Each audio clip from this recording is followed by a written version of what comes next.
Hello all, welcome to learn with me Prathyusha. యూట్యూబ్లో ఒక కొత్త ఫ్యూచర్ అయితే వచ్చింది. అది కోర్స్ ట్యాబ్ అయితే లాంచ్ అయింది యూట్యూబ్లో. మనకి ఉన్న ప్లేలిస్ట్ ఛానల్లోకి వెళ్తే అక్కడ లైవ్ ప్లేలిస్ట్ పోస్టులు ఉంటాయి కదా, అందులో కోర్సెస్ ట్యాబ్ అనేది ఒకటి లాంచ్ అయింది. మీది పర్టికులర్గా ఈ కోర్స్ ట్యాబ్ ఎవరికి అని అంటే ఎడ్యుకేషన్ పర్పస్ ఛానల్స్ ఉంటాయి కదా, వాళ్ళకి ఈ కోర్సెస్ ట్యాబ్ బాగా యూజ్ అవుతుంది. ఇది మీరు చేసిన వీడియోస్ అన్నిటిలో ఏదైతే మీకు ఎడ్యుకేటెడ్ రిలేటెడ్ ఉన్నాయో అలాంటి వీడియోస్ అన్నీ కూడా మీరు కోర్సెస్ ట్యాబ్లో ప్రొవైడ్ చేసుకోవచ్చు. మీ ప్లేలిస్ట్ని డైరెక్ట్గా కోర్స్ ట్యాబ్లో పెట్టుకోవచ్చు అనమాట. ఇది యూట్యూబ్ స్టూడియోలో సైన్ ఇన్ అయ్యి అప్పుడు మీరు ప్లేలిస్ట్ కానీ వీడియోస్ కానీ కోర్స్ ట్యాబ్లో పెట్టుకోవాల్సి ఉంటుంది.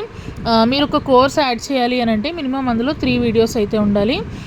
And here is a glance of my learn with me Prathyusha channel. ఇవన్నీ నేను క్రియేట్ చేసిన ప్లేలిస్ట్లో. ఇందులో learn through movies or entertainment అనే ప్లేలిస్ట్ ఉంది, స్పోకెన్ ఇంగ్లీష్ సిరీస్ ప్లేలిస్ట్ ఉంది. అండ్ నా ఛానల్ పరంగా మెయిన్ వీడియోస్ వచ్చేసి I concentrate mainly on degree and intermediate, degree first second third semester ప్లేలిస్ట్లు, అలాగే ఇంటర్మీడియట్ ప్లేలిస్ట్ ఇవన్నీ కూడా నేను కోర్స్లో యాడ్ చేయడం జరిగింది. So whoever are interested, please visit my channel and the playlist. And also please do like, share and subscribe learn with me Prathyusha. Do not forget to click the bell icon.